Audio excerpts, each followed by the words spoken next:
Olá, gente, boa tarde. Boa tarde a todas e todos. Tudo bem com vocês?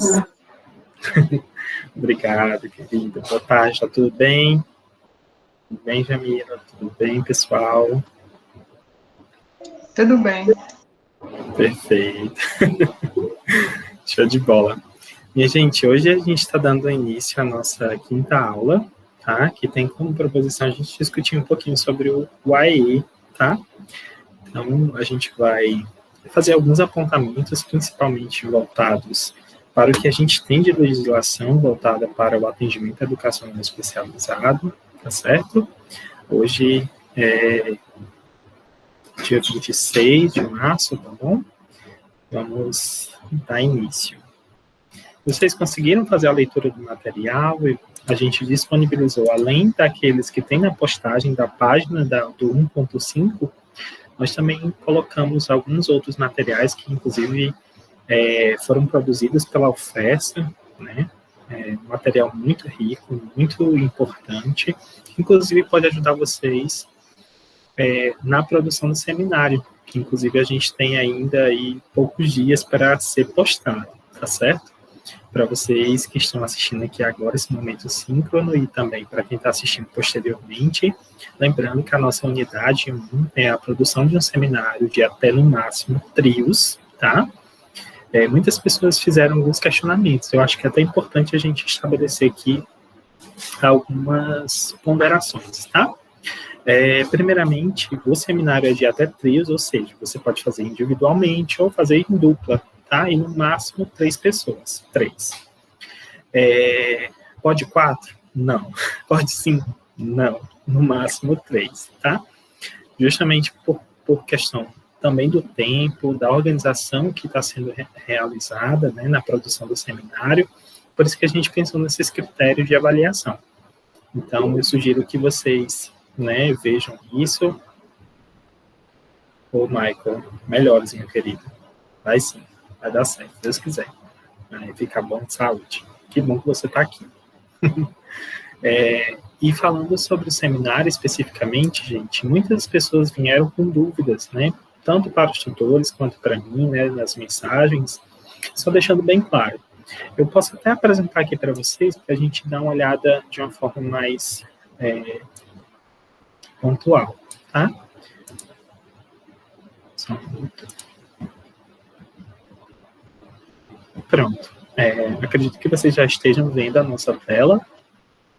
No ponto 1.5, né, a gente tem um material que é para ser lido hoje, e eu gostaria de apresentar um pouco mais sobre o seminário em si. Tá? Então, na AP1, né, que seria a nossa avaliação presencial, que na verdade está sendo de forma remota também, tá? Vocês têm 3 tópicos principais em que vocês devem se ater no seminário, né? Lembrando que é um seminário de 15 a 20 minutos, então é um tempo curto, né? Querendo ou não, em que vocês devem apresentar principalmente 3 pontos principais, que seriam histórico da pessoa com deficiência na sociedade, coisa que a gente já vem dialogando nas nossas aulas. Na segunda aula, a gente traz um histórico bem pertinente em relação a isso, que vocês podem fazer esse aproveitamento do conteúdo que é lançado, além dos materiais que a gente também disponibilizou, bem como os tópicos 2 e 3, que é pedido no seminário, são específicos, tá? Então, vocês, a partir, por exemplo, de uma determinada deficiência, vocês vão escolher uma deficiência, por exemplo, eu vou trabalhar sobre a deficiência visual, tá? Então, nesse sentido, o tópico 2, lembrando, o tópico 1, geral, tópico 2 e 3 mais específicos, para a deficiência que você escolheu. Então, o tópico 2, que é apresentar uma deficiência, seja ela visual, intelectual, auditiva, física, psicossocial, múltipla, as características que são pertinentes a esse tipo de deficiência, por exemplo, o que tem na legislação que faz com que seja considerado uma pessoa com essa deficiência, quais parâmetros são usados, e que leis amparam essa pessoa, bem como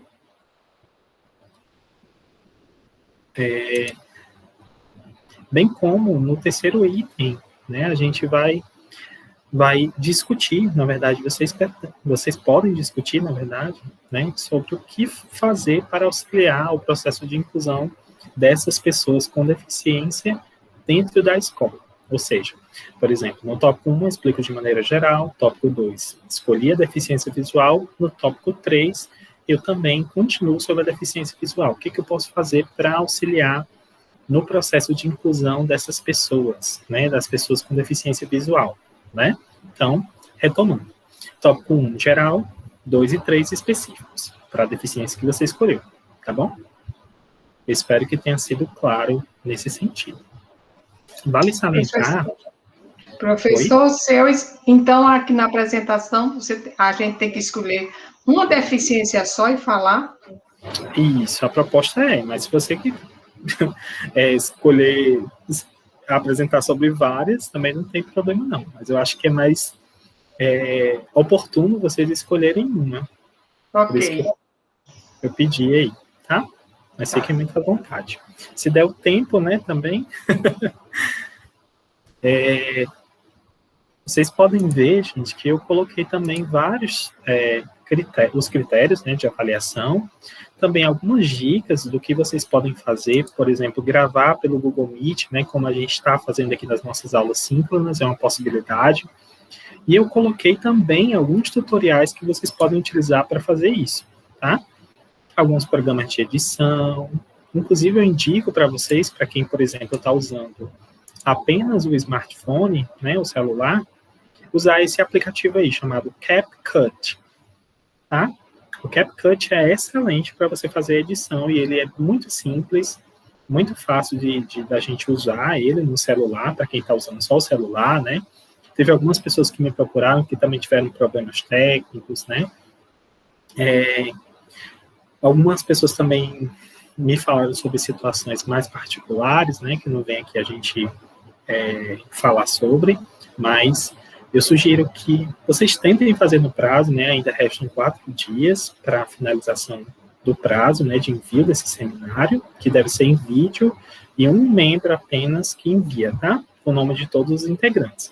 Apenas certifiquem-se com os colegas que vão enviar se está dentro do prazo, se ele colocou o nome, se não, você faz a postagem, tá? Lembrando que são até 3 pessoas, se um não der certo, tem outras 2 pessoas para postar. O que mais? Aí eu coloquei aqui como postar o vídeo no YouTube, como postar o vídeo no YouTube pelo celular, como colocar um vídeo como não listado, né, que eu dei a dica para vocês de fazerem isso. O vídeo não listado é aquele que somente as pessoas que estão com o link, né, ou seja, o que você vai mudar na atividade, que vai poder ver. Se você colocar como público, as pessoas que lhe seguem, né, as pessoas que têm, por exemplo, inscrição no seu canal, vão poder ver que você fez a postagem, certo? Mas isso é basicamente uma configuração. E também como gravar pelo Google Meet, né? Só lembrando que deve ser feita a postagem dentro do Moodle apenas, não aceitamos por outro meio, tá? Nem por WhatsApp, nem por e-mail, simplesmente pelo Moodle, tá? Salvo exceção se acontecer algum problema, mas também a gente vai continuar sendo a postagem pelo Moodle até o dia 30 de março, tá bom? Possivelmente a reposição será depois desse prazo, né, na quarta-feira. Deixa eu ver aqui o dia. Pronto. Provavelmente a gente vai colocar o prazo até o dia 7 de abril, tá bom? Gente, em relação ao seminário, existe alguma dúvida das pessoas que estão aqui? Obviamente, quem tiver dúvida e estiver assistindo essa aula posteriormente, pode consultar o nosso fórum, tá, de dúvidas, que inclusive indico para que vocês que não têm ainda os 3 componentes, né, por exemplo, do seminário, das 3 pessoas, possam procurar lá. Às vezes, tem pessoas que estão procurando, né, estão sem grupo ainda, então é uma possibilidade de vocês encontrarem pessoas lá também, ok? Então, se não restam dúvidas em relação ao seminário, vamos partir para a aula de hoje. Lembrando que hoje a gente também vai ter uma participação muito querida, muito especial da Mônica, né, falando um pouquinho sobre gestão de tempo. Então, vamos organizar nosso tempo para encaixar tudo direitinho nessa aula de hoje, tá bom? Já agradeço muitíssimo, Mônica, por você estar aqui.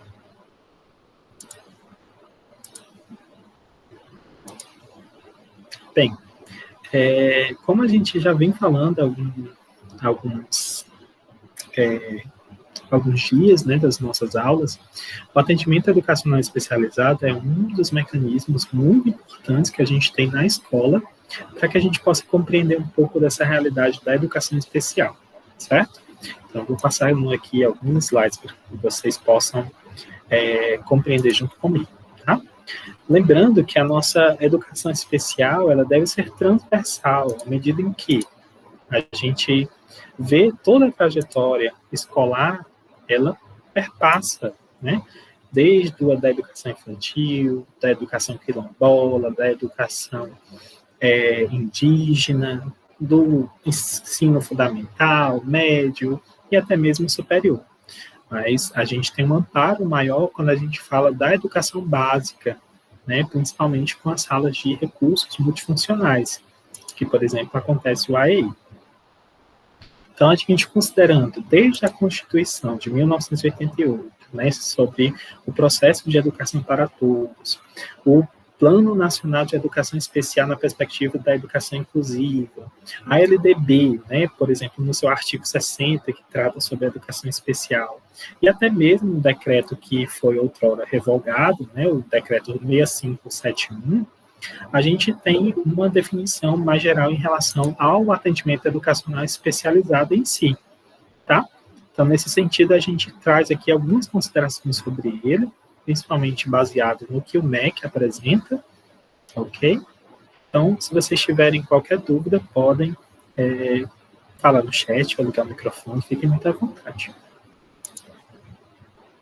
Então, a gente percebe que, desde a concepção do AE, né, a gente pode ver aqui numa citação do MEC até que os sistemas de ensino devem matricular os alunos com deficiência, com os transtornos globais de desenvolvimento e os com alta habilidades ou superdotação, nas escolas comuns de ensino regular e ofertar o atendimento educacional especializado, AE, que deve promover o acesso, né, e também as condições para uma educação de qualidade.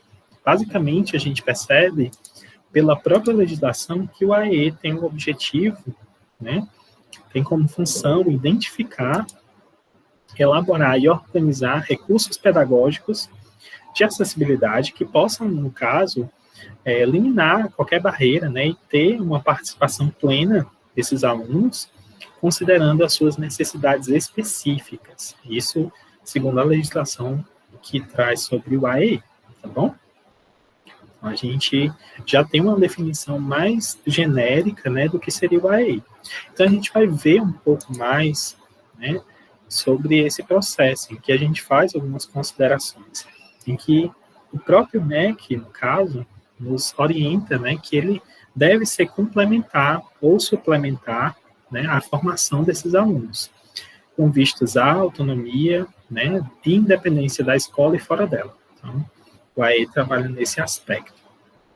Bem como ele considera serviços e recursos da educação especial aqueles que asseguram condições de acesso ao currículo, por meio da promoção da acessibilidade aos materiais didáticos, aos espaços e equipamentos, e como ao sistema de comunicação e informação das N atividades escolares que são praticadas, tá? Então, basicamente, o AE trabalha nesse aspecto, em que a gente pode ver, inclusive nos materiais que foram disponibilizados para vocês na biblioteca, né, muitos passos, muitos procedimentos que precisam ser pensados. Mas, ok, a gente pode compreender que o AE funciona dessa forma, né, nas concepções iniciais. Mas, de fato, para quem o AE serve? Será que é somente para as pessoas com deficiência, né? Então, aqui, a gente pode perceber que o nosso público-alvo, quando a gente trata sobre o AE, são tanto os alunos com deficiência, certo? Os alunos com transtornos globais de desenvolvimento, que a gente vai já ver o que é essa definição, bem como os alunos com altas habilidades ou superdotação, tá?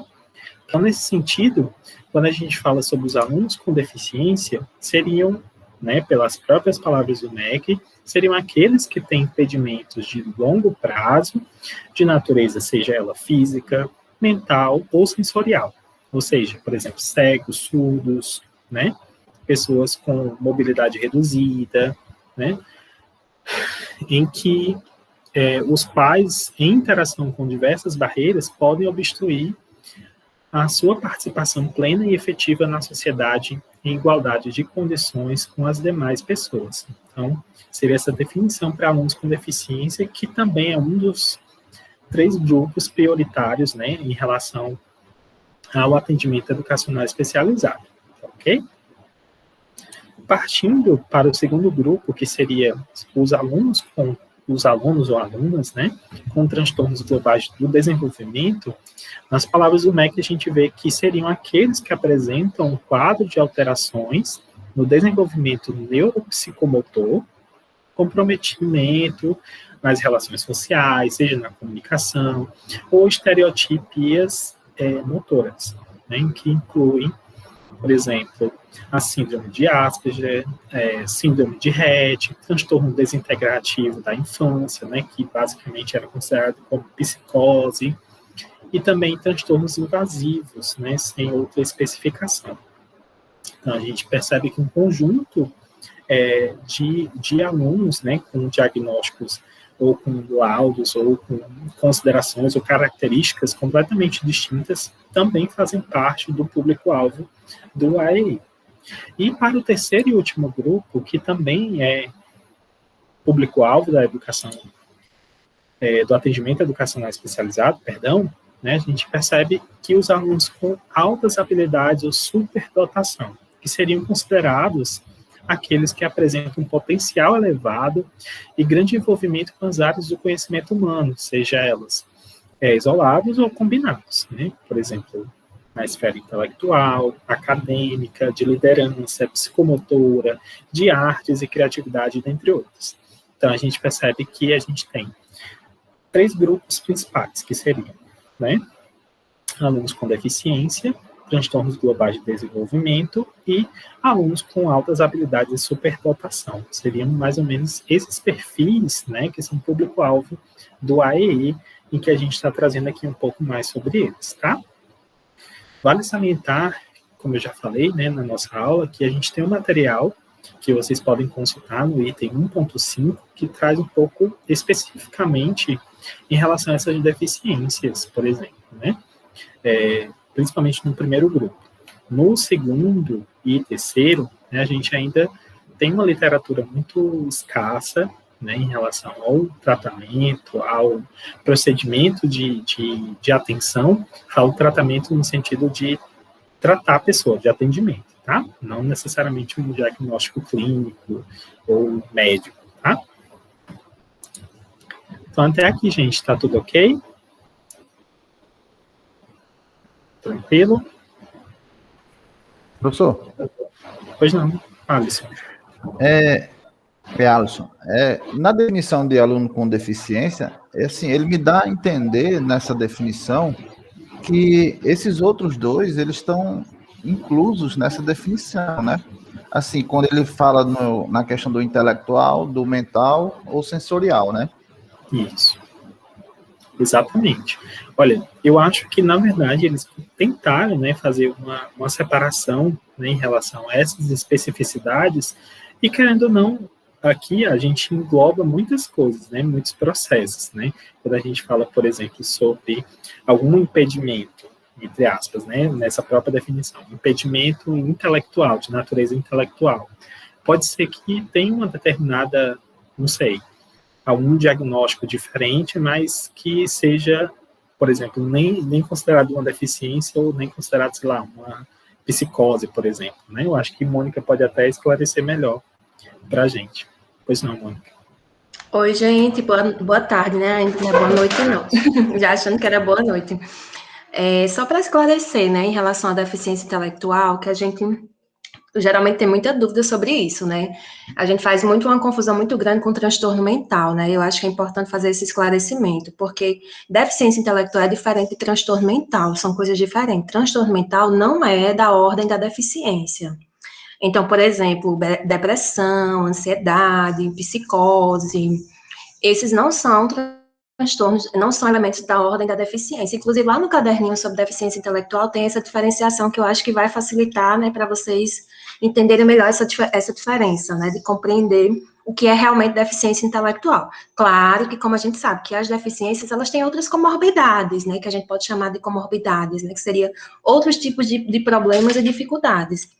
Mas quando a gente fala em deficiência intelectual, a gente está falando da ordem do intelecto mesmo, né, das capacidades intelectuais da pessoa em si, né, então ela tem uma capacidade intelectual diminuída, considerando as outras pessoas comuns, né, no cotidiano, ela vai ter algumas dificuldades relacionadas à questão do intelecto, né.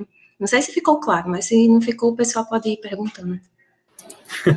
Show de bola, Mônica, muitíssimo obrigado. Nada melhor do que a gente ter um especialista, né, com a gente na nossa disciplina. Mônica, psicóloga aí, pode esclarecer muito bem a gente. Só lembrando, olha, vou até compartilhar aqui com vocês, que na nossa disciplina já tem, na nossa primeira unidade, muitos materiais que fazem a gente compreender um pouco melhor sobre isso. Inclusive, a nossa querida Mônica, né, escreveu um desses capítulos, né, um desses cadernos sobre aqui que vocês podem ver, tá? Depois dê uma consultada aqui para que vocês possam se inteirar um pouco mais desses cadernos aqui, ó. Certo? Então, alguém gostaria de falar? No caso era Israel, é isso?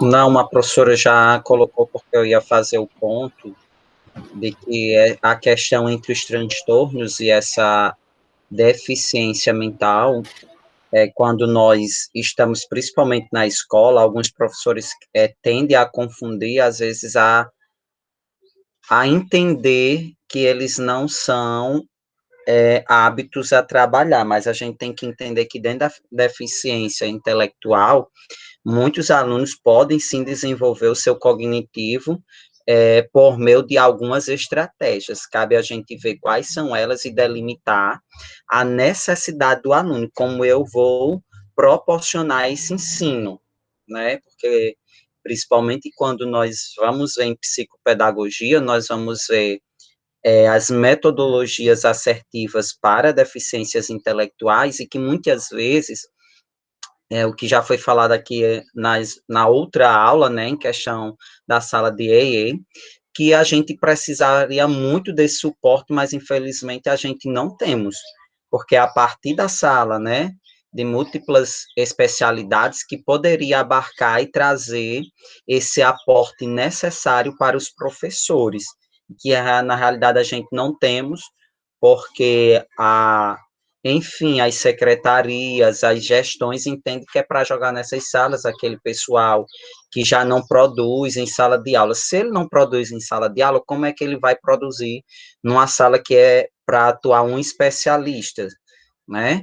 E sem contar que, além de estar na sala, não quer fazer nada e também não quer promover a sua autoformação, mesmo que não faça um curso de especialização, seja em psicopedagogia, enfim, tantas outras que são necessárias e pertinentes.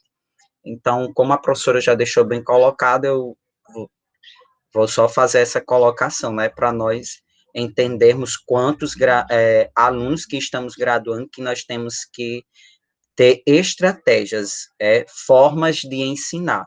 Eu não posso mais ver uma holística única de ensino, né? A pandemia nos mostrou isso, infelizmente, na cara dura de todos nós que estamos no chão da escola. Obrigado.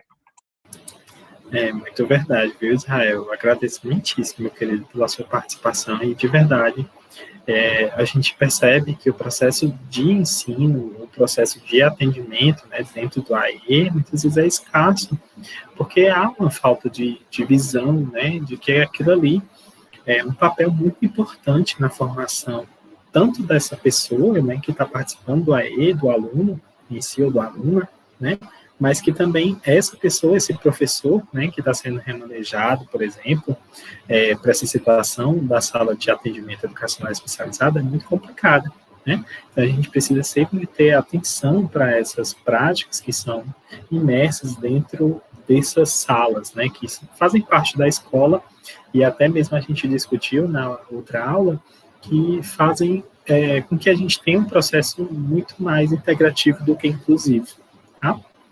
Pois não, Mônica, você queria falar alguma coisa? Sim, eu de novo, né? Não, sem Não, problema. mas era só para complementar Israel, que assim, o que ele traz é muito, muito relevante e interessante, porque a deficiência que causa mais estranhamento e mais desafio dentro das escolas é a deficiência intelectual, porque é algo que não é palpável, né? É abstrato. Então, assim, geralmente assusta os professores, né? E aí a gente fica.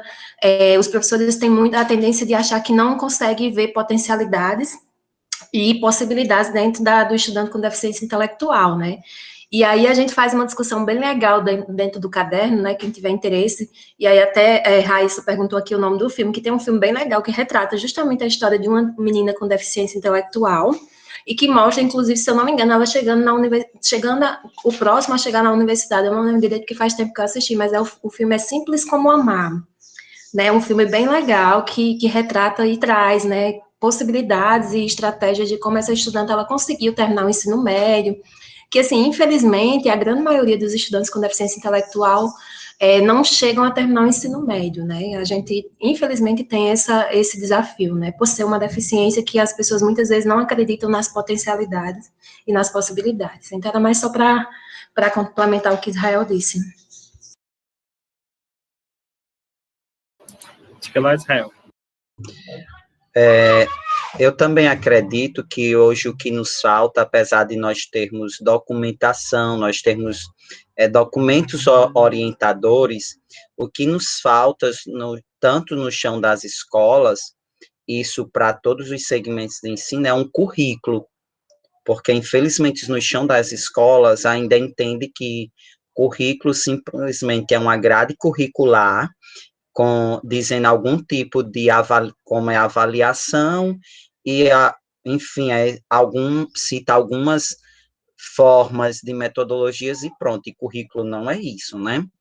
Eu creio que ainda para nós inserirmos as múltiplas necessidades no chão da escola, não sei se é porque eu sou apaixonado por alguns teóricos que falam em currículo, e eles também trazem essas questões das necessidades, e eles falam sobre isso, e, enfim, como eu estou no chão da escola e faço coordenação, às vezes, a palavra é essa mesmo, eu brigo com alguns professores, porque eu digo, então, eu não compreendo como é que você quer trabalhar com o seu aluno, porque o aluno é seu, e você tem obrigatoriedade de assistir à necessidade do aluno, infelizmente. Então, assim, eu também creio que o que falta para, de fato, termos uma inserção desses alunos, de fato, é um currículo. Posso até estar sendo incoerente aqui, mas eu tenho essa visão. Obrigado. Não, Israel, eu acho que você está coberto de razão quando a gente pensa no currículo, né? O currículo perpassa N processos dentro da escola, por exemplo, né? Então, acho que quando a gente, por exemplo, investe, né, na questão do currículo, do planejamento, da formação, da suporte, né, para essa especificidade dentro da escola, que envolve N processo, né, não somente da formação do professor, no processo de ensino-aprendizagem do aluno, e dentre outros, né? Então, você está certíssimo quando a gente precisa pensar um pouco mais sobre currículo, tá? Até tem uns estudos aí com a Alice Casimiro Lopes, por exemplo, né, que trata um pouco sobre currículo, e é muito interessante a gente pensar nessa visão para a educação, principalmente quando a gente trata um pouco sobre a educação especial nas nossas escolas, tá? Então, dando prosseguimento, a gente pode perceber que o AE, no caso, faz, né, ou deve fazer o quê? Né? Vamos dar uma olhada aqui. Ele deve apoiar o desenvolvimento do aluno com deficiência, transtornos globais de desenvolvimento e altas habilidades, bem como disponibilizar o ensino de linguagens e códigos específicos de comunicação e sinalização, por exemplo, trabalhar com a Libras, trabalhar com Braille, trabalhar com N processos, né, que possam ser pertinentes para aquela formação específica daquele aluno, bem como oferecer tecnologias assistivas, né, as chamadas TAs, bem como adequar e produzir materiais didáticos pedagógicos, tendo em vista as necessidades específicas desses alunos que estão presentes na sala do AE, na escola, naquela realidade escolar, tá? Bem como também deve articular com a proposta da escola comum, embora suas atividades se diferenciem das que são realizadas na sala de ensino regular, o ensino comum, tá? Então, aqui a gente vê o AE como um complemento, né, um processo em que vai dar suporte ao que também está sendo realizado dentro da escola como um todo, certo? Então, a gente percebe que, geralmente, o AE ofertado, né, no contraturno, geralmente, ele precisa ser ofertado, né, no contraturno, às vezes, em sua maioria, dentro da própria escola, ou se não, na escola próxima, tá? Então, aqui a gente já vê um pouco do que o AE pode fazer, ou que ele deveria fazer em muitos casos, né? Infelizmente, a gente vê uma realidade que é muito difícil e que também a gente percebe que o quão complicado é a gente tentar promover um atendimento efetivo como esse, né, em que, infelizmente, a gente ainda vivencia um processo integrativo do que inclusivo quando a gente trata sobre essa sala de atendimento educacional especializado, tá?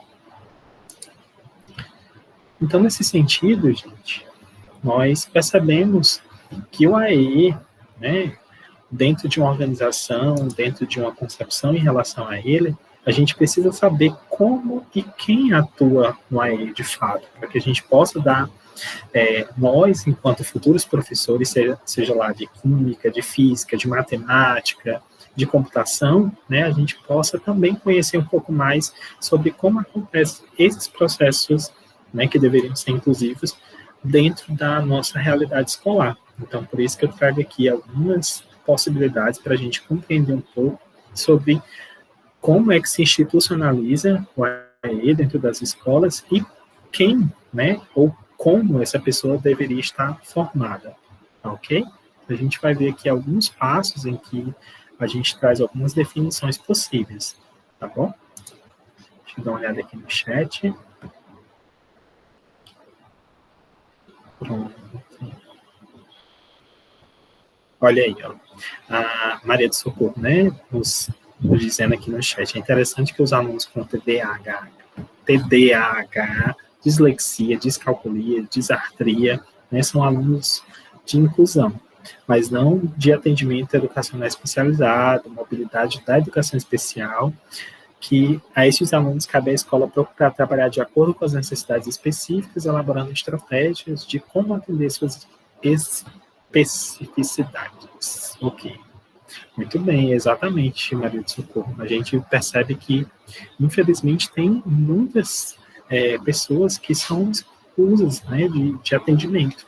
Por exemplo, por isso que a gente percebe que, às vezes, é um pouquinho complicado já ter esses 3 grupos específicos, né, que a gente apresentou aqui. Imagina, pois, a gente ter também esses casos, né, que, às vezes, perpassam a atividade escolar ou da educação especial, né, mas que estão envoltos na escola. Então, querendo ou não, faz parte daquela realidade escolar em que a gente necessita ter um pouco mais de atenção. Isso é verdade.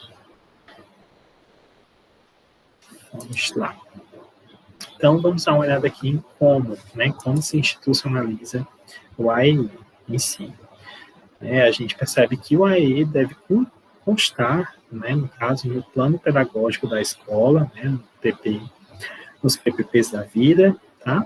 Em que ele deve ter, por exemplo, inicialmente, para se institucionalizar o AE, é necessário que a gente tenha uma sala de recursos multifuncionais, né? Em que, no caso, a definição do próprio MEC, né, que seria um espaço físico que tenha mobiliário, que tenha material didático, recurso pedagógico e de acessibilidade e equipamentos específicos, né? Vocês podem ver aí uma ilustração de uma sala, né, de recursos multifuncionais, em que a gente pode perceber que tem alguns equipamentos, como, por exemplo, material pedagógico, né, que a gente vê o alfabeto em libras, né, livros, fantoches, computadores, e por aí vai. Obviamente, a realidade de todas as salas de recursos multifuncionais são bem variadas, né? A gente percebe que até mesmo a sala de recurso multifuncional é usada para outros fins em muitas escolas, né? Infelizmente, a gente percebe a realidade dessa destinação de recursos sendo feita de uma maneira muito ainda insatisfatória em muitos casos, né? A gente vê em algumas realidades que isso ainda é muito... Às vezes falta mão de obra especializada, às vezes é a pessoa que está dentro da sala do AEI, né, que é para ser a responsável, né, o professor do AEI, por exemplo, não tem conhecimento desses equipamentos e acaba por não usá-los. Às vezes a própria escola tem, mas eles não usam. Então, eis aí um problema que também acho que de todo um sistema de ensino. Talvez um momento em que a gestão escolar coloca uma pessoa remanejada que já está quase se aposentando, por exemplo, na maioria dos casos, né?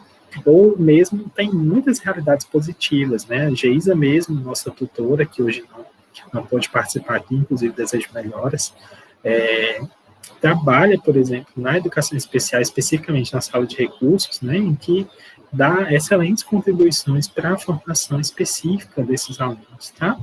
Então, acho que eis aí uma forma também da gente pensar em como esses recursos estão sendo destinados e como eles estão sendo usados, tá bom? Partindo para o segundo, a gente percebe que é preciso, para a efetivação e a institucionalização da AE, a matrícula dos próprios alunos, né? Então, é condicionada a matrícula do ensino regular dentro da própria escola ou em uma outra escola. Então, o atendimento educacional especializado, ele tanto pode acontecer na própria escola em que o aluno estuda, como também em uma outra próxima. Bem como, escola, né, pode acontecer na escola, nos centros de atendimento especializados, né, públicos, os chamados CAPs, Centros de Atendimento Público, tá? Ou nos privados, que não tem fins lucrativos, tá bom? Então, a efetivação precisa também da matrícula, obviamente.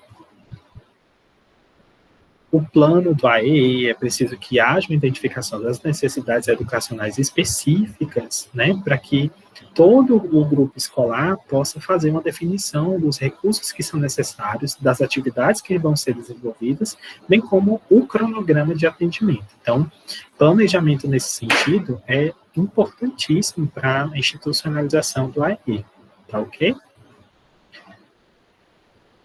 Bem como, óbvio, né, é preciso que tenham professores para a docência dentro do AEE, como a gente já vem discutindo em alguns casos, muitas vezes há um remanejamento de professores que não estão, por exemplo, dando aula, né, mas vão para a realidade do AEE, que precisam ter uma formação específica, e querendo ou não, a gente percebe um percalço, né, um gargalo que existe, por exemplo, quando a gente fala sobre a formação do professor específico que está lá no AEE, né? Não é que a gente, por exemplo, precisa de uma pessoa, até porque não dá conta, né? De uma pessoa que tenha N expertises, né? Que ela tenha N capacidades, mas sim de profissionais, uma equipe multidisciplinar, por exemplo, multiprofissional.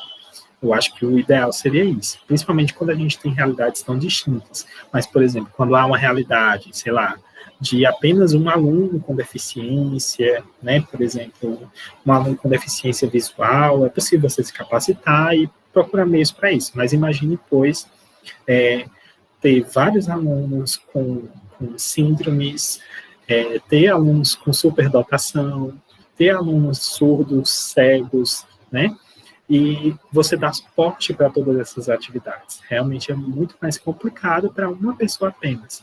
Por isso que é preciso ter tanto a formação específica, mas também uma equipe para isso. Tá? profissionais da educação, né, o que rege para a institucionalização desse processo do AE na escola seriam, por exemplo, ter na equipe, né, tradutores e intérpretes de Libras, guias e intérpretes. Vocês já ouviram falar de guias e intérpretes? Vocês sabem o que é? O que significa um guia e intérprete? Pronto, Israel. Um guia intérprete seria um intérprete, né, de Libras, que ele trabalha com surdos cegos, né? A pessoa que não consegue ver aqui, ele faz a Libra estático, que seria pegando nas mãos, né? Você está sinalizando aqui, a pessoa vai pegando nas mãos e identificando o que a pessoa está falando. Então, a gente chama essa terminologia de guia intérprete, tá? E também outros profissionais que possam auxiliar no apoio das atividades diversas, né? Por exemplo, os cuidadores, né? Eles também podem ser alocados nesse processo, por exemplo, nas questões de alimentação, de higiene, né? De locomoção, que também podem fazer parte.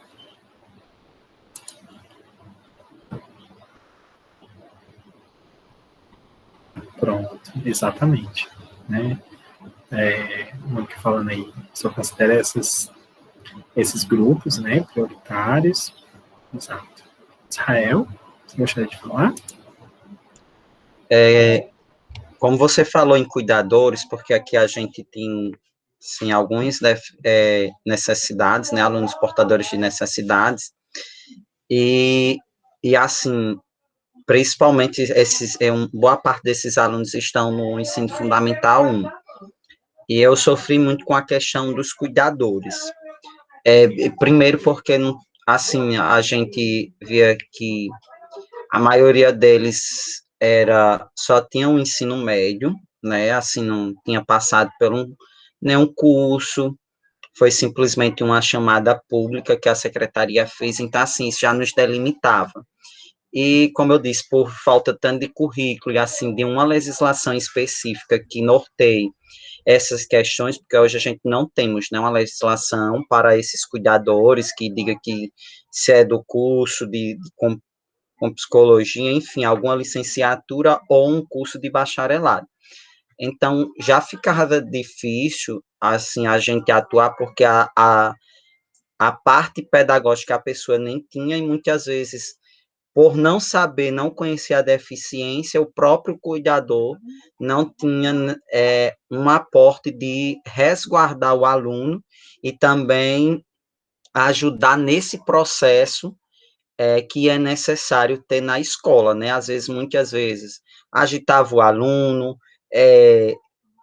batia, enfim, assim, eu acho importante até a gente vendo, eu participei de uma formação aqui na nossa região da UERN, nesse período pandêmico, dela falando que as academias tinham que ter um elo mais com as escolas para fazer pesquisas mais direcionadas, principalmente nesse tempo, né? Como você falou agora, eu acho interessante que poderia se ver também dentro das faculdades, principalmente Caraúbas, né, que é referência agora na nossa região, como no estado, se poderia ofertar, ver uma possibilidade de um curso para quem quisesse realmente estar nessa área como cuidadores, né, nas escolas, no mínimo, sei lá, um curso profissionalizante, um curso técnico, para que desse um aporte, um amparato para que essas pessoas pudessem ter e entrar aí também como requisito nessas chamadas públicas que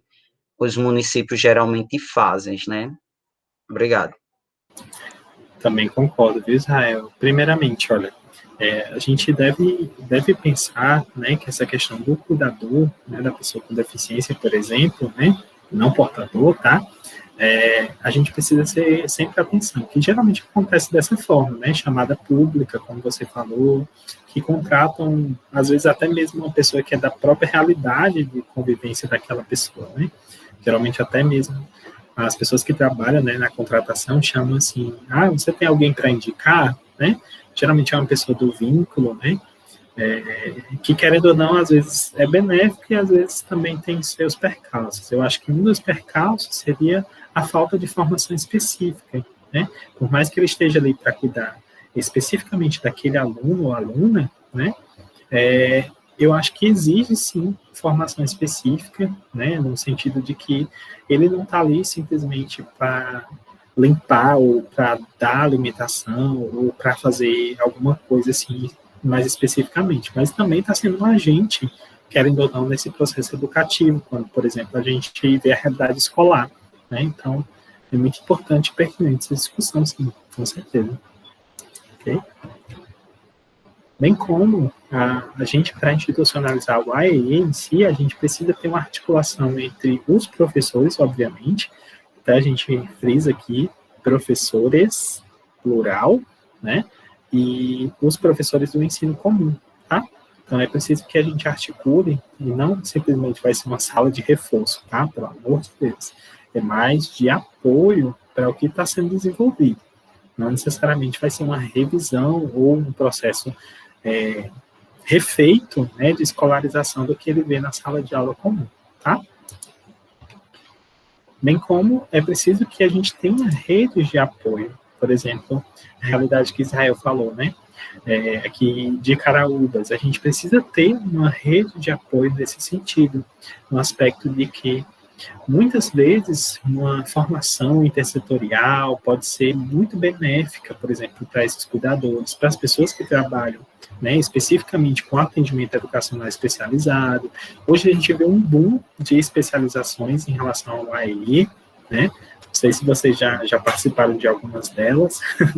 E justamente o que é exigido, né, para esse profissional que trabalha diretamente no AEI é que ele tenha uma formação básica em docência e uma formação, seja ela inicial ou continuada, nessa área específica, né, de atendimento educacional especializado, que a gente vai ver já no perfil do professor. Então, é necessário que a gente tenha sempre esse mecanismo de apoio entre instituições, entre professores, seja no compartilhamento de recursos, ou de serviços, ou mesmo equipamentos. E, por fim, a gente percebe que o AEI, né, como a gente tem até aqui na coluna direita, né, ele é realizado, na verdade, no período inverso ao da classe em que o aluno frequenta. Tá? Então, ele é preferencialmente executado dentro da própria escola desse aluno, ou se não, numa realidade próxima, tá certo? Então, a gente percebe isso dentro das salas do AEI. Bem como essa oferta, né, por exemplo, pode ser realizada, né, como eu já tinha até mencionado, em alguns centros especializados, né, seja eles públicos ou privados. Mas esses privados precisam ser sem fins lucrativos ou convencionados, né, ou conveniados, perdão, para esta finalidade, em que deve constar tanto o projeto político-pedagógico, né, quem vai realizar as atividades, como é que vai ser executar todos os procedimentos segundo a Secretaria de Educação a nível regional, em que ele está situado, ok? Então, isso aí, todos esses procedimentos de institucionalização do AEI, da sala, né, da sala específica. E aqui a gente vê algumas considerações em relação à própria formação desses profissionais que vão atuar, né? Eu sei que tem muito texto aqui, gente, mas eu vou tentar citar de maneira mais breve, tá? Porque eu achei importante trazer as próprias definições que estão apresentadas nesses documentos, tá? Então, a gente vê aqui que esse profissional precisa ter, né, no caso, uma formação específica que seja, por exemplo, a formação inicial que o habilite para o exercício da docência e formação específica na educação especial, que seja inicial ou continuada, tá? O item a gente percebe que ele precisa identificar, elaborar, produzir, organizar os recursos, né, pedagógicos, seja de acessibilidade ou estratégias que possam ser desenvolvidas com esses alunos que estão sendo atendidos pelo AEI, elaborar planos, né, dos atendimentos, pensando nas funcionalidades que podem ser trabalhadas com esses alunos, bem como organizar o tipo e o número de atendimentos, registro também é muito importante, tá? querendo ou não, a gente trabalha muito com números na educação, né? Acho que Mônica já vivenciou essa realidade, né? Mônica, você precisa me mandar um relatório, quantos atendimentos você fez por mês, né? Quantos atendimentos isso, né? Especificar, fazer gráfico. Querendo ou não, a gente é muito visto por números, vocês sabem disso, né? Desde as notas dos alunos até mesmo o procedimento de atendimento, que é muito difícil. Bem como acompanhar a funcionalidade e aplicabilidade de recursos, pensar também em como podem ser estabelecidas parcerias, fazer a orientação dos professores e familiares, né, sobre recursos pedagógicos, por exemplo, ensinar também recursos de acessibilidade, tecnologia assistiva, por exemplo, né, que são muito importantes nessa realidade em que se enquadra o professor do AEE, certo? Então, nesse sentido, a gente precisa também ter uma articulação, esse profissional precisa ser articulado com os professores da sala comum. Acho que é imprescindível, né, que esse profissional, ou estes profissionais, né, possam estar sempre em relação, né, com o que está sendo trabalhado no ensino comum.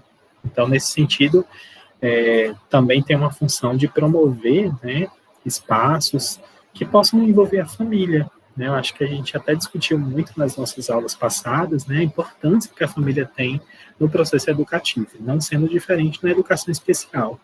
Querendo ou não, a gente pode ter a família como parceira, né, por exemplo, na realidade, por exemplo, quando eu trabalhava na CAADES, né, quando eu estava como coordenador da CAADES, a gente sempre tentava conversar com os familiares, né, para descobrir mecanismos como a gente poderia se aproximar melhor, por exemplo, alguns alunos com autismo, né, eu acho que a gente até havia conversado, né, Mônica, sobre a questão do autismo, por exemplo, dentro da realidade da UFESA, né, em que a gente precisa ter sempre essa assistência. Acho que é muito importante a gente contar com uma gama, uma rede, né, colaborativa nesse sentido. Tá bom? Então, gente, eu acredito que é isso. Aqui a gente tem algumas referências das legislações, né, que a gente consultou. Eu gostaria de perguntar se existe alguma dúvida, se alguém tem algo a acrescentar.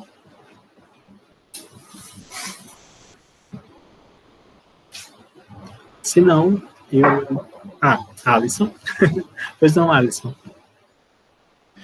Não, professor, só para falar sobre a última aula passada, quando eu falei que o AEE, pelo menos na escola que eu trabalho, é bastante atuante, né? Eu trabalho nas duas maiores escolas de Mossoró, na rede estadual, e lá eu tenho uma experiência, né, com alunos, e que o AEE dessa escola é bastante atuante, e a gente percebe que nós temos colegas capacitados nessa escola. Infelizmente, em outras aí, alguma coisa está acontecendo que não era para acontecer. E eu acho que cabe a gente, como professor e como a comunidade escolar também, ela precisa acompanhar isso mais de perto, né? E eu descobri recentemente que eu pensei que, por exemplo, professores de Libras seriam lotados no AEE, mas não, na verdade ele é do aluno, né? Não sei se é assim bem que eles me passaram essa informação. Eles são acompanhantes do aluno, né? Isso? Não, justamente, Alisson. Eis aí uma coisa que precisa sempre estar clara, né? O AEE é da escola. O AEE tem público-alvo os alunos com deficiência, mas não quer dizer, por exemplo, que o profissional que esteja lotado dentro do AEE vai ser um cuidador, por exemplo, vai estar única e exclusivamente direcionado para aquele aluno, por exemplo, o surdo, né?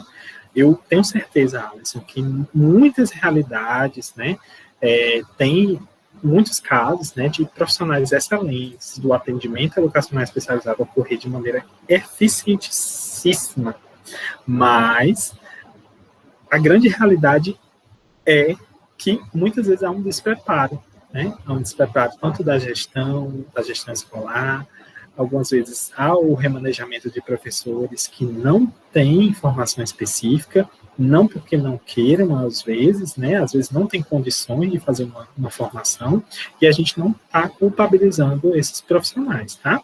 Algumas vezes, imagine, pois, você trabalhar na realidade escolar, você não está podendo exercer, por exemplo, uma aula especificamente, sei lá, você ensina física, né? Você não está conseguindo mais dar aula de física no ensino regular, né? Aí, não, vou conversar com o diretor, bota aí na sala do AE, eu posso ajudar os meninos lá, bota umas pinturas para ele fazer. Querendo ou não, gente, acontece isso demais. Vocês podem ver muitas realidades escolares, assim, eu digo com certeza, tem muitos casos efetivos, isso é claro, tenho certeza que uma das realidades que você está trabalhando, a gente sabe, né, que acontece, mas tem muitos casos que não. Então, a gente se preocupa, inclusive vocês são agentes, né, que podem trabalhar com isso. Perguntar na escola, senhor diretor, diretora, o que está acontecendo na sala do AE? Falta esse profissional para o meu aluno, por exemplo, surdo, né? Eu gostaria que ele tivesse um acompanhamento mais especializado na sala do AE, né? O que eu posso fazer para ajudar? Às vezes, uma pergunta simples pode ajudar nesse processo integrativo, né, de inclusão, na verdade, dessas pessoas com deficiência em sala. Mas, nessa realidade, viu, Alisson? O professor de Libras, ele é do AEI, e o professor é da escola, e não do aluno, certo? Ele atende o aluno em grande maioria, né, porque, por exemplo, só tem um aluno surdo, e o professor é de Libras, então vai ser basicamente atendimento para ele, mas ele é professor da escola. Inclusive, seria até bom que ele desse cursos, né, formação para outras pessoas da comunidade escolar, que é para ser o caso, tá bom? Entendido, meu querido? Gente, alguém mais gostaria de fazer alguma colocação, alguma pergunta? Obrigado aí por quem falou da aula. Show de bola. Se não, gente, eu gostaria de agradecer muitíssimo, só lembrando que agora a gente vai ter, né, a participação da Mônica, falando um pouquinho sobre gestão de tempo. Mais uma vez, viu, Mônica, agradeço muitíssimo por estar aqui com a gente, né, falando sobre esse tema tão pertinente e necessário, né, principalmente esse período pandêmico, né, que a gente vive tanta coisa ao mesmo tempo, né, a gente organiza um estudo, agora tem aula síncrona, né, toda a vida, que os alunos não estão acostumados, às vezes assistia lá, 3 horas da manhã, botava lá a playlist, né, Mônica? Não sei se vocês são assim, né, mas tem muita gente que faz isso. Então, Mônica, por favor, minha querida, fique muito à vontade. Você gostaria de deixar registrado? Sim, sim. Pronto, perfeito. Então, vou deixar continuando aqui. Eu posso apresentar? Sim, com certeza, por favor. Deixa eu parar aqui. Tá. Prontinho. Oi, gente. Boa noite a todos e todas novamente, né? Vocês estão vendo aqui uma janelinha, porque eu vim para quase ficar em cima do roteador para não ter problemas. Então, mas se tiver, vocês me ajudem, me informem, né? Eu acho que é importante, porque às vezes acontece, né, nesse processo de atividades remotas, a gente tem esses problemas com a tecnologia, né, professor Epson? Estou só colocando aqui para apresentar. Professor Epson, geralmente você apresenta a tela inteira, a guia, como é que você faz para ficar vendo o... Pronto, você está usando o PowerPoint? Tô sim. Pronto, aí você pode apresentar uma janela.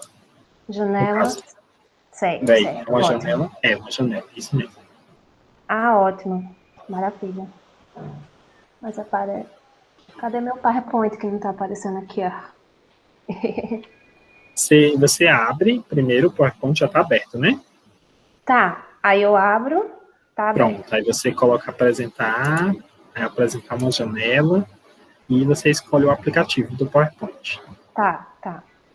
Vou tentar novamente. Ó, gente, tá vendo? Tá aprendendo aqui com o professor Epson. É bom que vocês também aprendem fazendo esse tutorial. Deu certo agora. Agora eu vou colocar aqui para apresentar para vocês. Tá aparecendo para vocês? Ainda não. Você está carregando. Minha internet, né?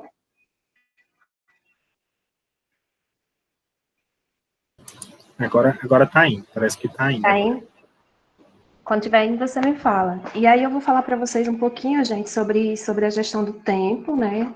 Como é que a gente faz a gestão do tempo, né? Isso é um desafio, né, para todos nós, e nós sempre temos essas dificuldades, é natural, a gente fica nesse processo Na verdade, às vezes a gente olha para nosso tempo e vê que nosso tempo é tão corrido, né? E aí a gente se pergunta, como é que eu vou fazer a gestão do tempo com tantas atividades que eu tenho para fazer, né? Tá?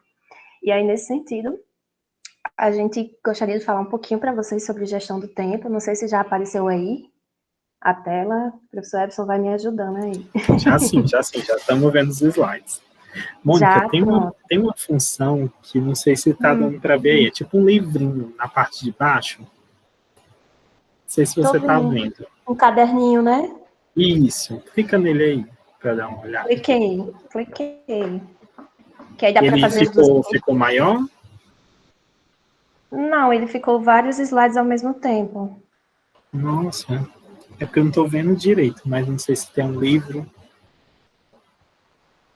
Livrinho. Vocês estão vendo, gente? Um livrinho aí embaixo? O óculos é fake, né? Não dá para ver nada. É porque tá pequeno aí para vocês, é isso? Não, a gente está vendo. Eu só estava falando para maximizar, mas fica à vontade. Né? Ah, tá, entendi. Então, assim, eu gostaria de falar um pouquinho hoje para vocês sobre gestão do tempo, né? Principalmente que é um desafio nos dias comuns. Imagine nesse processo de atividades remotas, né? Nesse processo de pandemia, né? Que a gente passa por diversas dificuldades que nós estamos passando em todas as áreas da nossa vida, né? E aí, nesse sentido, como é que a gente faz a gestão do tempo? Como é que trabalha, estuda, dá conta do lazer, dá conta da família, né? Dá conta das nossas atividades principais, né? Como é que a gente faz tudo isso, né? O que eu faço para melhorar a minha gestão do tempo? E aí a gente vai conversar um pouquinho sobre isso hoje, né? Junto com vocês.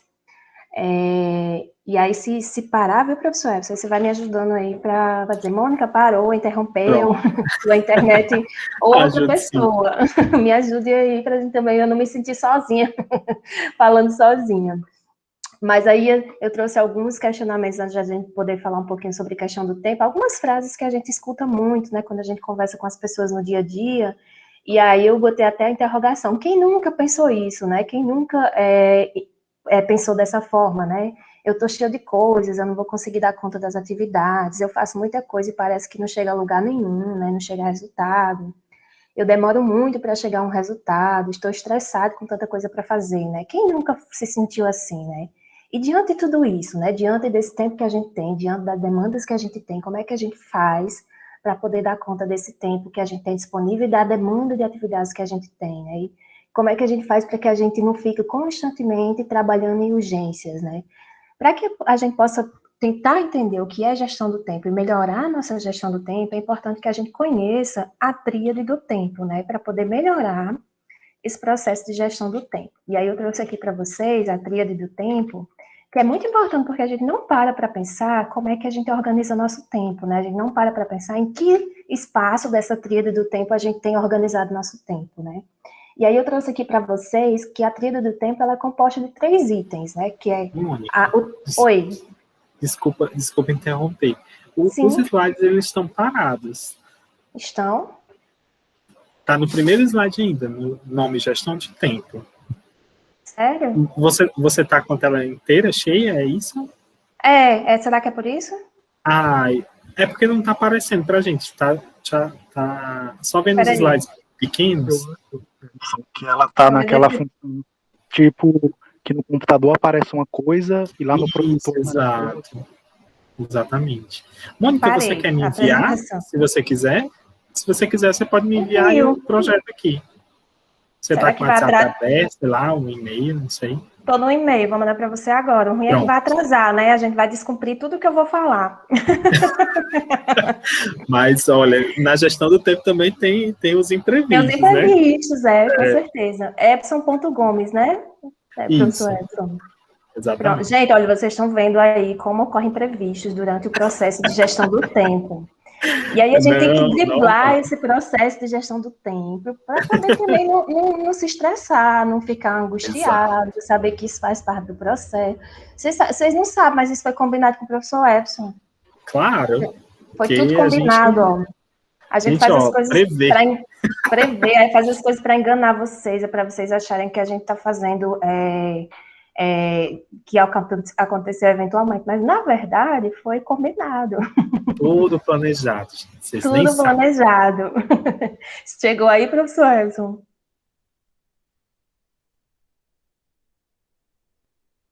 Tá vendo, Paloma? A Paloma tá rindo aí. Michael também.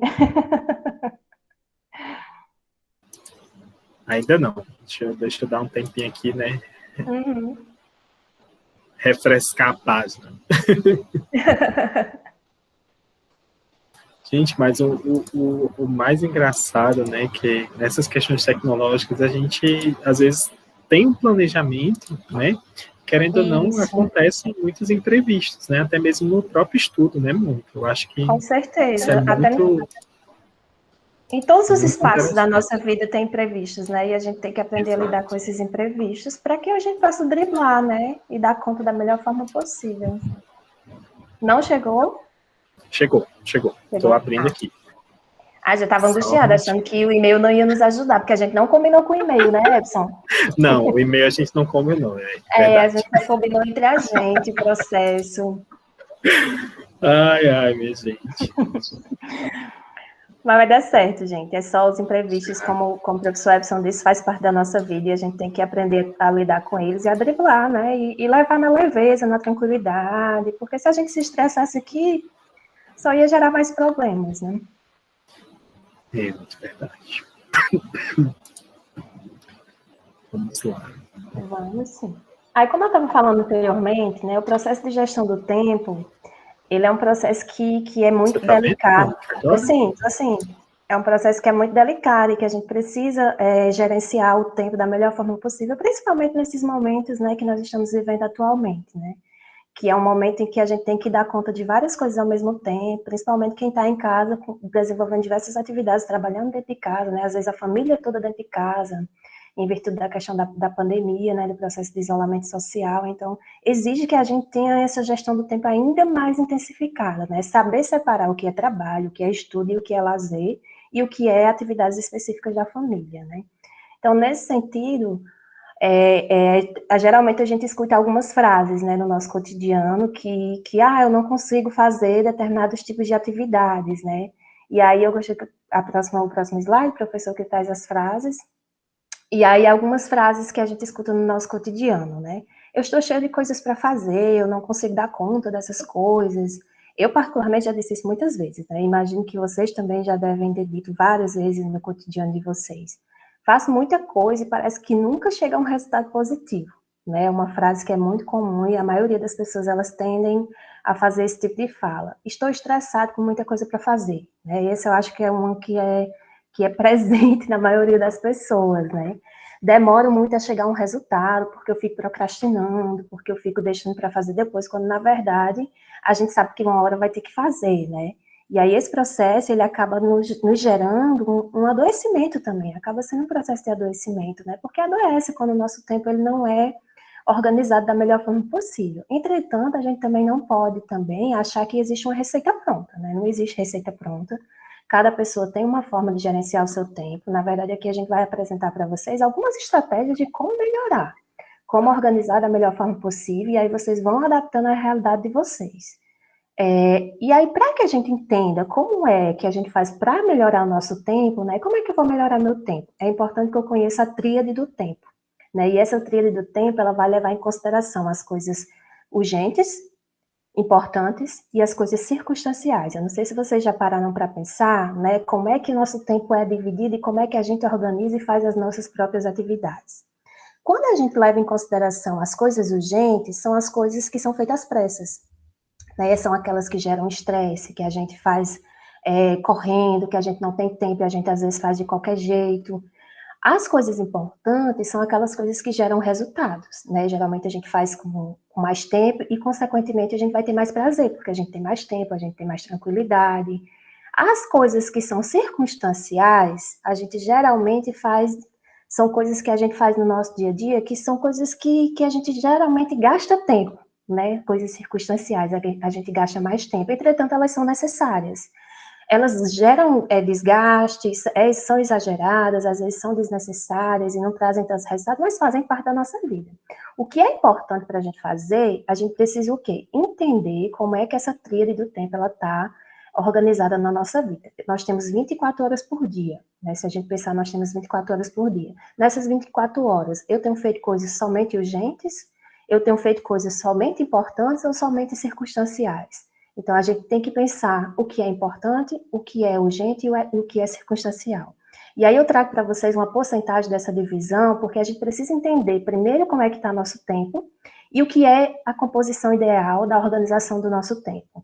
A composição ideal é que as coisas importantes, elas devem fazer 70%, devem fazer parte de 70% do nosso tempo. Porque imagine aí, se as coisas importantes, que são aquelas que a gente gosta, que a gente precisa, que são essenciais e que geram prazer, se elas não fizerem parte de 70% do nosso tempo, a gente vai estar, geralmente, ou fazendo coisas circunstanciais, que geralmente a gente está gastando tempo, né, e são coisas que a gente necessariamente não precisa, ou a gente vai estar fazendo coisas urgentes. E coisas urgentes, elas são importantes, elas são necessárias, mas elas não precisam ser constantemente urgentes. Então, o que eu quero dizer para vocês quando a gente pensa nessa tríade do tempo entre importante, urgente e circunstancial? É que a gente precisa parar, observar o nosso dia a dia e o nosso tempo, e a gente pensar como é que está a composição do nosso tempo. A composição do nosso tempo está 70% urgente, 20% importante e 10% circunstancial. Se está dessa forma, tem alguma coisa errada que eu preciso fazer para poder mudar.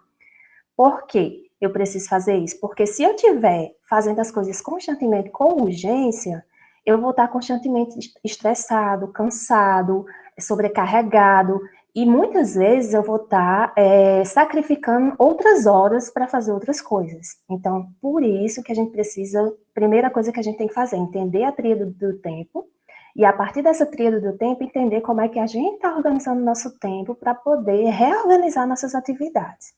E aí, como é que a gente faz isso? Eu não sei se até aqui vocês entenderam essa parte da tríade do tempo, se tá dando para entender e como aplicar isso no dia a dia de vocês. Tá indo legal, gente?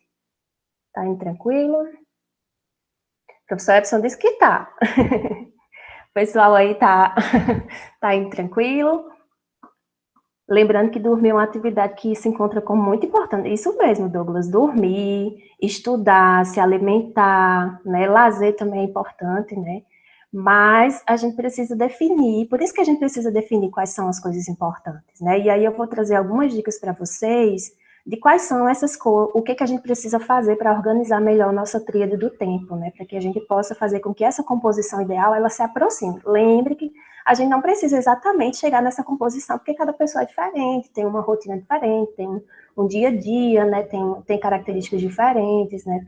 Tem elementos diferentes. Mas para que a gente possa fazer com que as coisas importantes, elas sejam as coisas que mais dominem o nosso tempo, a gente precisa primeiro elencar alguns caminhos, né? E o primeiro caminho que eu trago para vocês, para que a gente possa saber o que é importante para a gente precisa primeiro saber o que importa para a gente, né? O que é necessário para mim? Quais são as minhas necessidades, né? Quais são os meus desejos? Quais são as minhas principais necessidades e os meus desejos? O que é importante para mim? Quais são meus princípios e valores, né? Quais são as minhas motivações, né? Quem sou eu? Quais são as minhas necessidades? E quais são meus princípios, valores e desejos, né? Vocês precisam parar para pensar, para saber quais são as suas principais necessidades, desejos, valores e princípios. Porque aí eu vou saber o que é importante para mim, e a partir do que é importante, eu vou organizar meu cotidiano, meu dia a dia. Então, o primeiro passo é colocar, né, essas necessidades, fazer uma listinha de quais são suas principais necessidades, desejos, né, se conhecer, né, às vezes a gente conhece o outro, mas não se conhece, né, eu acho que o primeiro passo para você entender melhor e organizar melhor seu tempo é se conhecer para organizar aquela tríade que eu falei anteriormente. Outro passo que eu gostaria de compartilhar com vocês, que é importante para a gente organizar melhor o nosso tempo, seria estabelecer metas. Agora lembre, gente, são metas alcançáveis, metas plausíveis. quando a gente estabelece meta, a gente tem que pensar numa proporção num aspecto bem interessante. A gente tem que pensar metas a curtíssimo prazo, a curto prazo, a médio prazo e a longo prazo, porque a gente às vezes quer fazer coisas que são de longo prazo em médio prazo, e às vezes coisas de médio prazo em curtíssimo prazo. Então, assim, fica inatingível, né? Então, temos que pensar em metas atingíveis, metas possíveis, né? Onde eu quero chegar? Que resultados eu quero alcançar a partir de determinado objetivo? E aí, como é que eu estabeleço meu objetivo? Conhecendo minhas necessidades, meus princípios, minha identidade, as minhas características, os meus desejos. Michael está dando aqui um exemplo bem legal que eu vou falar um pouquinho, que é a questão de usar a proporção do tempo, né? A porcentagem que ele botou aqui, que eu acho que ele colocou em relação à questão da tríade, né? 50, 30 e 20. É interessante também, agora tenha cuidado para não ficar, eu não sei se foi isso que ele quis dizer, né? Se ele quiser falar, pode me interromper.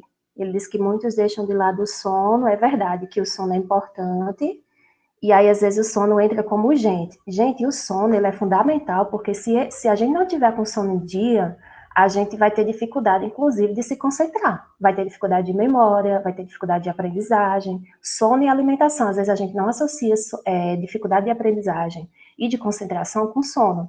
E é fundamental esse processo do sono no processo de aprendizagem, no processo de organização das nossas atividades. Então, se a gente não tem uma boa noite de sono, a gente vai ter dificuldades no outro dia de fazer as nossas atividades, né? E aí, além das metas, né, tem outro passo que eu gostaria de compartilhar com vocês, que é a questão do planejamento, né, da rotina, né? Como é que eu faço para poder organizar a minha rotina, né? A primeira pergunta, às vezes, que os alunos chegam para mim, perguntando no cotidiano, no dia a dia, lá na UFESA, como é que eu faço para organizar a minha rotina? Aí a primeira coisa que eu digo, quais são suas principais necessidades e desejos? Faça a listinha das suas principais necessidades e desejos. Depois, você faz uma listinha das suas metas, considerando as necessidades e desejos. Tá vendo que uma coisa está interligada à outra? Depois que eu faço as listinhas das necessidades e desejos e estabeleço as metas em cima das necessidades e desejos, aí eu vou fazer o planejamento da rotina. Eu vou definir um dia da semana e um horário e um local para fazer esse planejamento. O ideal, gente, é que a gente sempre faça o planejamento no início da semana. Por exemplo, o meu planejamento da próxima semana, o ideal é que eu faça ou no domingo à noite, ou na segunda de manhã, ou no domingo à tarde. Porque você vai ter uma visão do que você vai fazer na semana. Então, faça um planejamento, anote suas atividades ao longo da semana. Porque quando a gente faz esse planejamento, a gente vai ter uma organização que vai orientar nossas atividades. Porque se a gente for deixando as coisas sem ter esse planejamento semanal, a gente vai estar sempre nesse processo de urgência, porque a gente muitas vezes não vai lembrar de todas as atividades que a gente vai fazer, e muitas vezes a gente vai acabar fazendo as coisas que são, deixando de fazer as coisas importantes, porque a gente vai adiando, vai achando que tem mais tempo para fazer, e aí não percebe que vai ter imprevistos nesse processo, porque vão chegar novas atividades. Por exemplo, né, eu vou dar um exemplo para vocês que estão nas atividades, né, vocês têm um trabalho para entregar dia 30, quarta-feira. Esse trabalho foi passado na semana passada, né, professor? Foi colocado no Moodle na sexta-feira da semana passada. Aí você, mas eu tenho até quarta-feira da outra semana, né? Então eu vou deixar para fazer. Aí você podia dizer, mas eu tenho um tempo livre agora, eu não podia adiantar, né? Essas atividades que eu tenho um tempo livre. Se eu tenho um tempo livre durante essa semana, ou no fim de semana já, logo depois da postagem da atividade, eu já podia adiantar. Se estava um tempo livre, eu já podia adiantar a atividade. Mas se eu não tenho um tempo livre, não, eu vou adiantando o que está, né, mais próximo. Mas se eu tenho um tempo livre, eu vou aproveitando as oportunidades do tempo livre para ir adiantando, mesmo que falte 2 semanas, mesmo que falte 5 dias, porque a gente não sabe o que vai acontecer nesses 5 dias, que vão vir atividades de outros professores, porque a gente tem uma tendência a sempre dizer, não, eu tenho mais tempo, eu posso fazer depois. Aí o que acontece? As coisas importantes, elas se tornam urgentes. E aí eu vou sacrificando minha noite de sono, sacrificando meu tempo com minha família, vou sacrificando o meu lazer, mesmo que hoje nós estejamos em pandemia, né, o nosso lazer muitas vezes acaba sendo em casa mesmo, né, utilizando outras estratégias, né, então eu vou sacrificando minha alimentação, minha atividade física, ou seja, outras coisas que são também importantes na minha vida. Então, por isso é importante fazer esse planejamento semanal, gente. Esse planejamento semanal, ele é muito importante nesse processo, para que as coisas importantes não se tornem urgências. E aí vocês vão definir um dia da semana. Eu trouxe aqui um exemplozinho da agenda, né, de que vocês podem fazer isso à mão mesmo, pode, se não tiver agenda, faz no caderno, e coloca os dias, e coloca os horários, e coloca quais são as atividades que você tem para fazer ao longo da semana. Sempre lembrando que você precisa estabelecer as tarefas e compromissos. E quando você estabelece tarefa e compromisso, você deve botar tudo, não só as coisas acadêmicas. Você deve colocar tudo que você tem de tarefa e compromisso. Porque se você colocar só as coisas acadêmicas, você acha que vai ter mais tempo. E aí você visualiza seu planejamento e acha que seu planejamento tem um horário livre para você fazer determinada coisa, quando na verdade você está com aquele horário preenchido, né? E aí nesse passo eu tenho uma dica importante para vocês, que é que a gente não deve, que está até no próximo slide, professor, que a gente não deve preencher todos os horários, né? Você não deve preencher 100% do teu tempo. Você deve deixar, pelo menos, um espaço de tempo para os imprevistos. Foi até bom, professor, ter acontecido aqui esse imprevisto, né?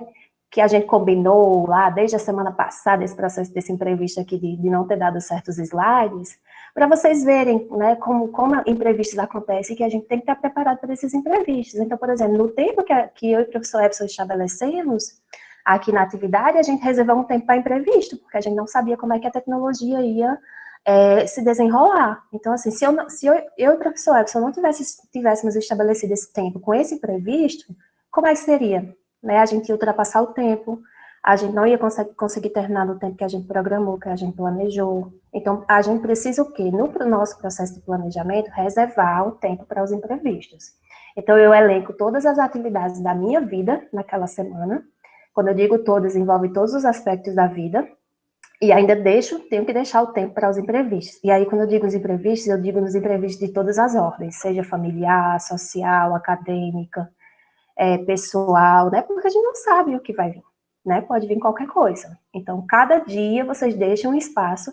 Se não for imprevisto, vocês usam aquele tempo para o bem-estar, né? Para descanso, para fazer uma atividade, mais tempo na atividade física, né? Enfim, para outras atividades que vocês possam melhorar o seu cotidiano, né? Então, é importante isso. Pessoal, até aqui, vocês estão indo bem, tá dando para organizar, para poder acompanhar bem. O Michel está trazendo aqui que usa algumas técnicas, né? Ele diz que usa a técnica do Kanban, do Scrum, entre outros, para otimizar o tempo. Que legal, Michel, que bom. Eu não conheço essa do Kanban, nem do Scrum, que massa. Se você quiser falar para poder compartilhar, né, professor Epson, com a gente.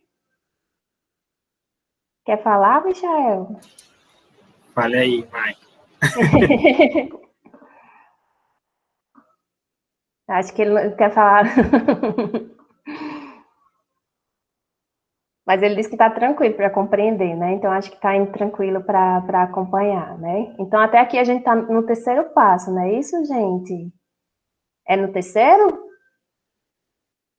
Vê aí se o pessoal está acompanhando, se a gente está no terceiro ou está no quarto. E aí, meu povo? E aí, meu povo? Ou estão ouvindo só em podcast?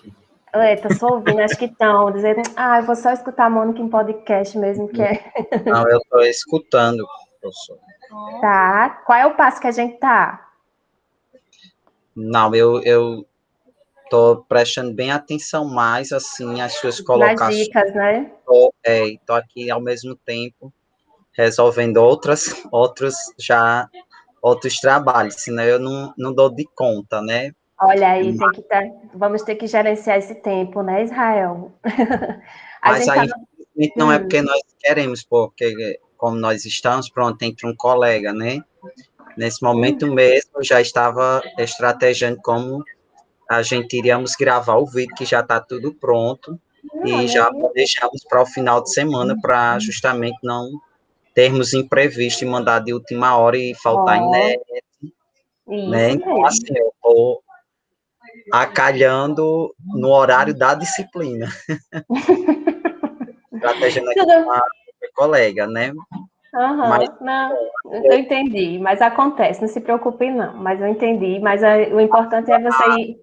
Há propostas que você está já, porque eu também sou bem metódico nessa questão, né? Eu, na semana, Toda semana eu faço o meu cronograma no domingo, e na Ó. terça-feira eu faço as adequações das rotinas que eu não havia colocado no meu planejamento, né? Entre as escolas e, claro, o curso, né? Para que eu possa dar de conta e também, já que eu participo da residência, né? Então, eu vou tentando otimizar o tempo, não só para fazer as tarefas e assumir os compromissos, mas alocar todos eles em determinados horários para que eu possa realmente, de fato, executar tudo aquilo que eu estou planejando para a semana, né? Contando também com essa importância aí dos imprevistos, né? A gente, quando trabalha assim no chão da escola com coordenação, hoje mesmo, para a nossa jornada, que a gente temos de manhã, surgiu um imprevisto com a NET, mas graças a Deus a gente resolveu, né? E Micael está colocando aí no chat o que ele segue, né? Eu vou ler também. Obrigado mais uma vez. Nada, mas não se preocupe não, viu, Israel? Na verdade, o que importa é que vocês absorvam algumas das estratégias, né, para organizar melhor o cotidiano de vocês. O Micael trouxe aqui a estratégia Kanban, que ele diz que é dividida em tarefas, né? Que aí é to do, doing, done, né? Que do inglês seria para fazer, fazendo e finalizado, né? Que seria mais ou menos alguma das coisas que a gente já falou aqui para vocês, né? Que é a questão de você, nessa estratégia só não entraria a parte do levantamento da lista de necessidades, desejos, né, que isso é importante para a gente poder fazer as metas, né, que para fazer, a gente poderia encaixar a questão das metas, né, que é o que Micael está colocando aí na técnica do Kanban. E o fazendo seria o planejamento, né, e finalizado seria a execução, né, seria mais ou menos que o próximo item um dos itens a seguir que a gente vai falar é sobre a questão antes da execução, né, a gente vai falar sobre a questão da organização, que esse fazendo também envolveria a questão da organização, né, quando a gente fala em planejamento, a gente também fala em organização, né, que é o quarto passo, né, a gente falou 3 passos, né, que é o levantamento das necessidades e desejos, o segundo passo é a questão das metas, o terceiro é o planejamento, né, da rotina, e o quarto é a organização. A organização é vocês colocarem o que vocês vão fazer em cada dia, né, dentro daquela lista. E separar os materiais que vocês vão utilizar para cada coisa. Se é a questão acadêmica, separa os livros, os textos, né, e coloca no espaço o que você vai fazer com cada um. Se você está recebendo os materiais de forma online, né, em arquivos online, vocês separam por pastas, né, colocam nomes nas pastas, identificando, coloca data, né, para que isso facilite quando vocês forem procurar, né, no Dropbox, quando for procurar no Drive do Gmail, quando for procurar na sua pasta de documentos do computador. Então, vocês precisam criar esse lugar fixo para que vocês saibam encontrar depois. Então, dá o nome aos textos, né, com o título do texto ou com os nomes das palavras-chave do texto que ajudem vocês a encontrar quando fizerem uma busca no computador, quando esquecer onde é que está a pasta, né, então são algumas dicas de organização, como vocês podem fazer para que vocês possam encontrar e possam perder menos tempo nesse processo de busca, né? E estabelecer previamente os momentos de intervalo e quanto tempo você vai necessitar entre cada atividade. Então, quanto tempo eu vou necessitar em cada atividade, né, para o desenvolvimento de cada atividade. Então, a organização é essencial nesse processo. Uma dica importante para vocês é que vocês sempre organize as atividades de modo que as coisas importantes sejam antecipadas e não se tornem urgência, né? Então, sempre organizar as atividades de modo que as coisas importantes não se tornem urgências. Entretanto, em algum momento na vida de vocês, as coisas importantes vão se tornar urgentes, mas que não seja rotina. Que a rotina não seja as coisas importantes serem urgência. Porque quando as coisas importantes se tornam urgência, a gente vai estar sacrificando o nosso tempo, vai estar deixando de fazer coisas importantes na nossa vida.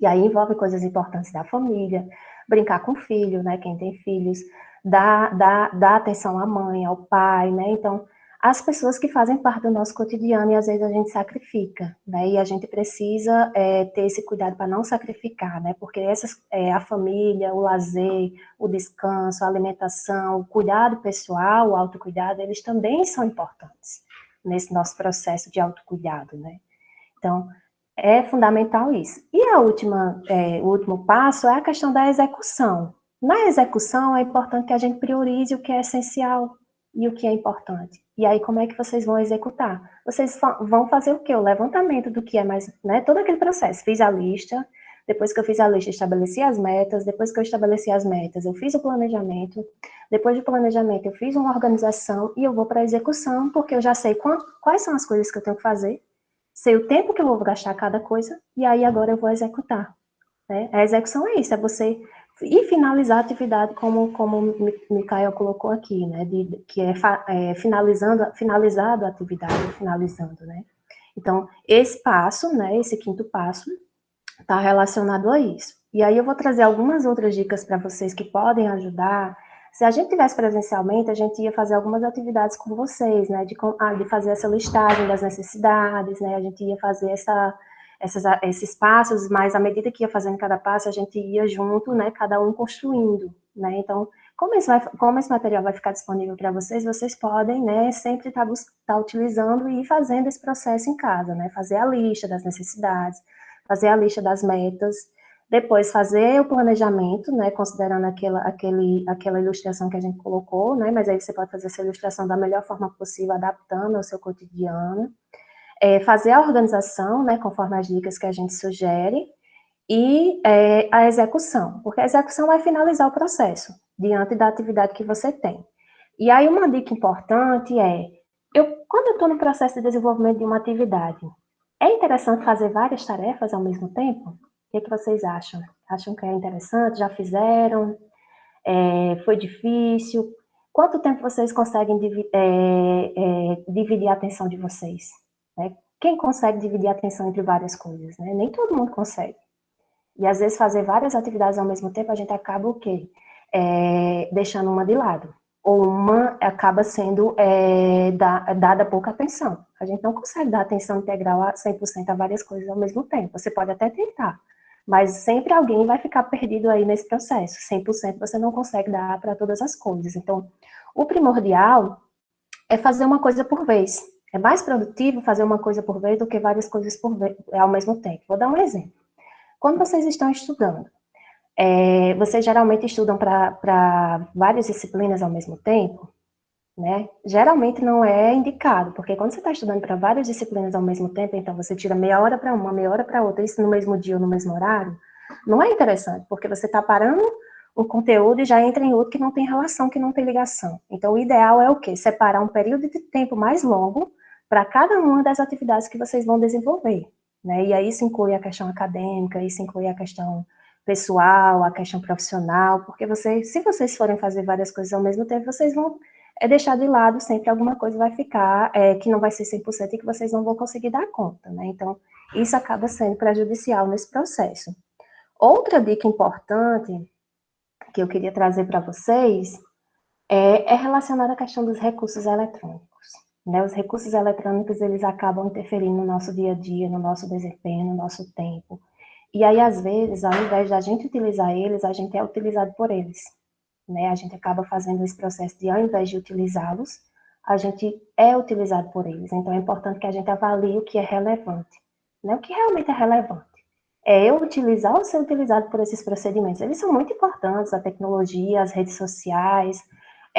E aí, nesse processo de trabalho remoto, de atividade remota, de ensino remoto, se a gente não tiver esse gerenciamento da melhor forma possível desses processos eletrônicos, né, desses meios eletrônicos, desses recursos eletrônicos, nós acabamos deixando de ser nós mesmos, de viver nosso cotidiano e passamos a viver de acordo com o que nos é colocado, né, de acordo com o que a mídia, de acordo com o que os recursos eles nos trazem, quando na verdade a gente é que tem que fazer esse processo de gerenciamento desses recursos, né, e não eles fazerem de nós mesmos, e vira uma espécie de uma tendência de vício mesmo, né? Na verdade, a gente vê muito isso, né? Existe aí uma tendência das pessoas terem um vício tão grande que não conseguem viver sem alguns recursos eletrônicos, né?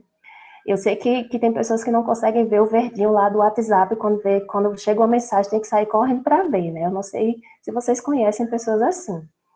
E às vezes você não consegue parar e fica naquela angústia, tá fazendo outras atividades, mas tem que estar olhando constantemente do celular para ver se chegou em informação importante, né? Isso acaba sendo prejudicial também porque você não consegue se concentrar em várias coisas ao mesmo tempo, né? Então, é importante ter esse gerenciamento e analisar o que é relevante para que a gente possa ter esses cuidados necessários, né, em relação à nossa saúde, em relação à nossa vida. E aí, nesse sentido, né, eu gostaria de trazer para vocês um pouco do conhecimento da equação, né, quanto tempo eu tenho e quais são as minhas capacidades. Né, quanto tempo eu tenho disponível e quais são as minhas capacidades.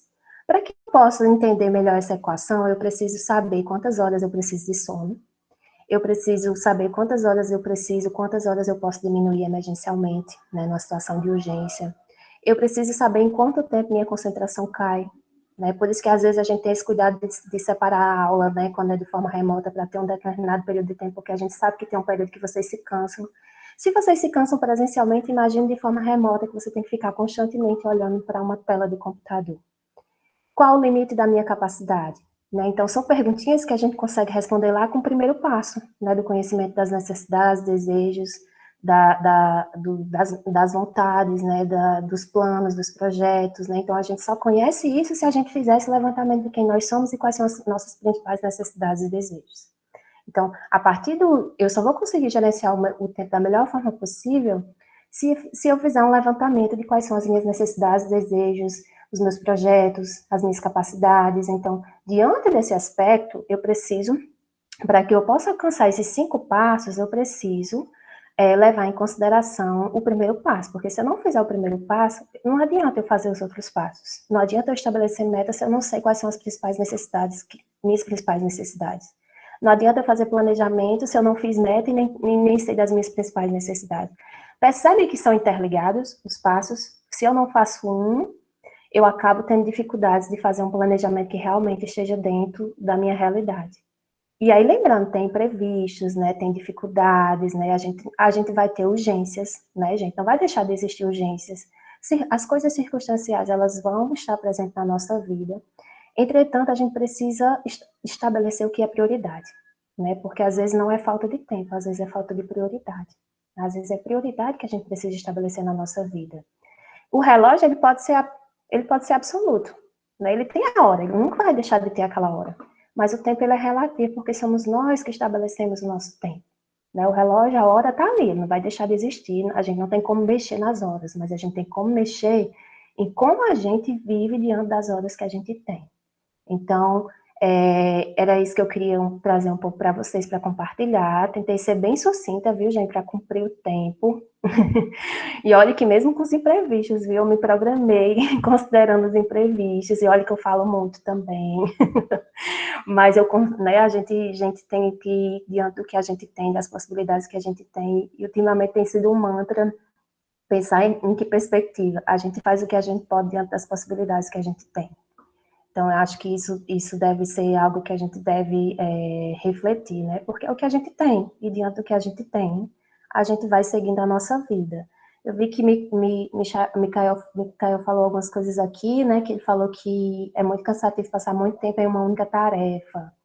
Realmente é cansativo passar muito tempo em uma única tarefa. Tem uma técnica que a gente chama de Pomodoro, que é uma técnica que a gente utiliza, que a gente divide as tarefas em períodos. E aí, entre as tarefas, vocês têm que dar um intervalo. Por exemplo, vocês não conseguem ficar concentrados numa única tarefa durante muito tempo. Então, por isso que é necessário, por exemplo, a cada 25 minutos ou a cada 50 minutos, vocês têm que dar um intervalo de tempo para que a mente de vocês possa fazer uma outra coisa que não esteja relacionada à atividade que você estava desenvolvendo.